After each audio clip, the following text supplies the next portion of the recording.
considerably shorter than everyone else who's been up here. Okay, so we're going to switch gears now. And for the next few minutes, I'm going to talk about empathy.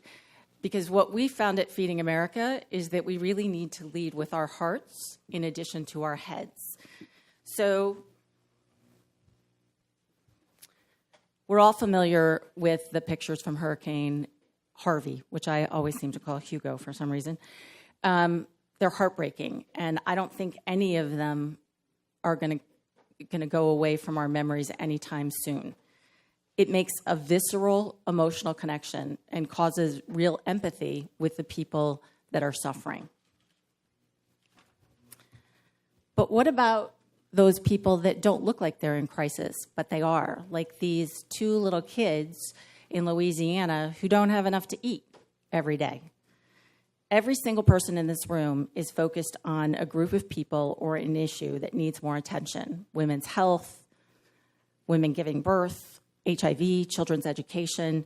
For me, that's feeding the more than 41 million, 41 million people in the United States don't have enough to eat. So our goal... It's 15 hours.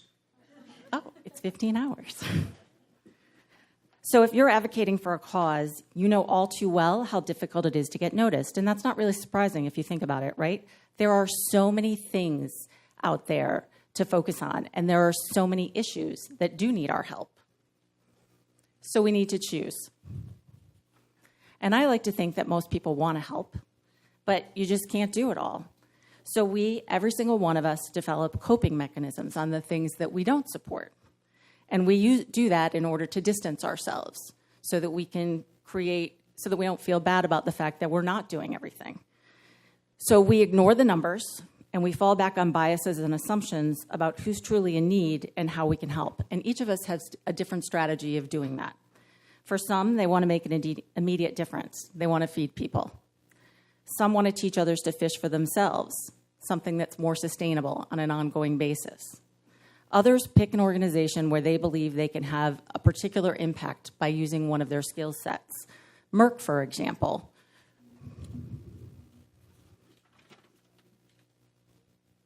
But probably the most important thing is to know your audience.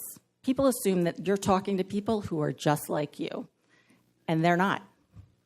They're not invested the way you're invested, and they're not as informed. So you have to talk to them differently. We did some research on hunger earlier this year, and I have to tell you, as a human, it horrified me. Because what we found was that there was a real lack of empathy for people that were hungry from the people that we had identified as being the nicest and the most receptive to our message. We call them kind-hearted parents and young social do-gooders, which I think you can extrapolate from there. But what we saw is that they oftentimes think that people who are hungry made bad decisions, that they're responsible for their own situations, and that if they just tried a little harder or if they worked a little harder, that they could pull themselves out of it. And we all know in this room, that's just not true. It was a bit depressing. My team actually almost had to have a therapy session after we saw the results. But I had a boss who once said, you need to play the ball from where it lies. She's a golfer. I am not, but I like that quote.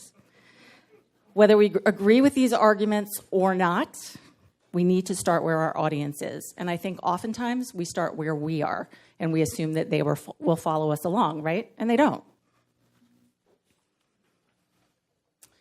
The next thing that we're very, very focused on is we need to be human versus academic.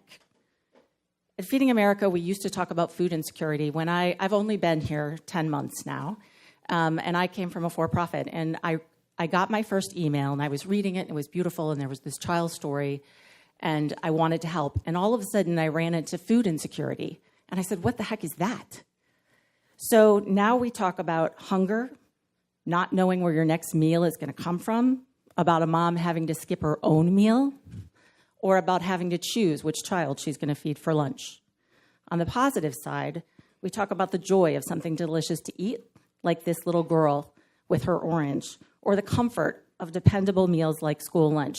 People have no idea what food insecurity is. There are even some issues around hunger, quite honestly, which happens to most of us at about 4 o'clock in the afternoon. For those speakers who are speaking then, be careful.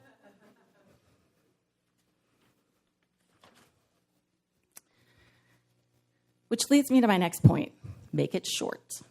We all believe that our issue is complex and there are a myriad of nuances associated with it. And the fact of the matter is, there are, right? And it is. But while there are always exceptions, and exceptions are a few exceptions, not most of the video that gets shared today is short. It's 60 seconds or less. The new ad unit on Facebook is 6 seconds long. I'm not quite sure what to do with that one myself. I'll let you know when I figure it out. The articles that are the most widely distributed are concise, and a tweet is at only 140 characters. As, what was her first name? I'm terrible with names. From Twitter, talked about this, Caroline talked about this morning. I love these two tweets. The first one is from the CIA. We can neither confirm nor deny that this is our first tweet. I think that says it all. Sets up who they are and what they do. And then on the other side, the tweet from former President Obama, right? I mean, a picture really does say 1,000 words. So find a way to make your point directly, in plain language, and make it quick. The average person's attention span is 8 seconds. You have 8 seconds to convince them not to click to another website, and 3 seconds on Facebook. So be engaging and be short. I know, no one wants to hear that. It's very hard. It's much shorter to be short than it is to be fast, but I will be short today.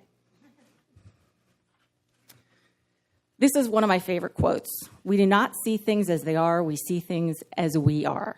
And it's one of my favorite quotes because it's true. We need to cause the people that we're trying to convince to support us, to think about what we're doing, to have a conversation with someone else about what we're doing, to rethink their bias so that, in fact, they will start to empathize with the people that we help. So for us, that's the fact that 53% of the people that we feed at Feeding America have somebody working in their household, which for most people is a surprise. That hungry people in the U.S. are more than just people who are homeless. That hungry people in the U.S. don't look like hungry people from Africa. It's a different thing. That doesn't mean because they're not stick thin that they're not hungry. Oh. Okay. The video works, the video doesn't work. But you don't always need to be sad, and I think that's a mistake that we often make as well, right? Sometimes when we want to draw on people's empathy, the argument can be uplifting and fun. It can be rooted in the joy that we and our donors and the people who volunteer get from helping people.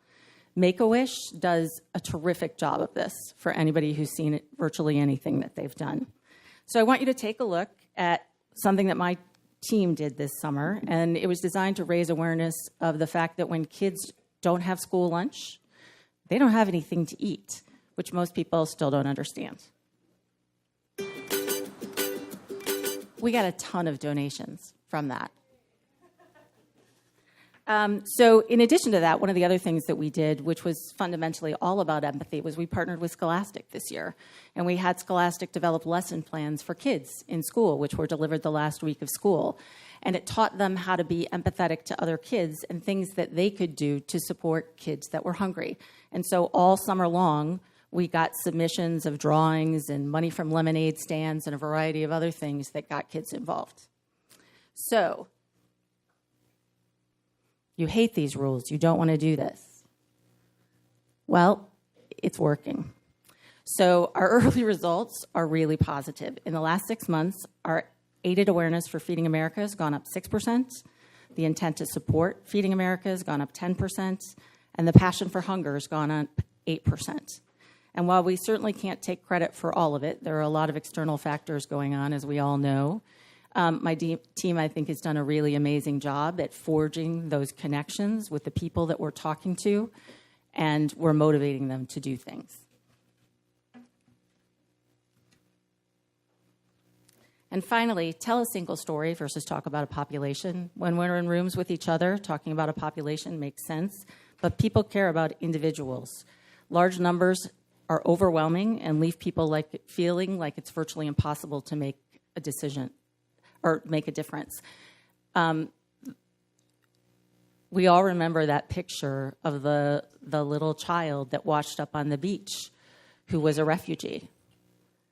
People had been talking about refugees for months, if not years.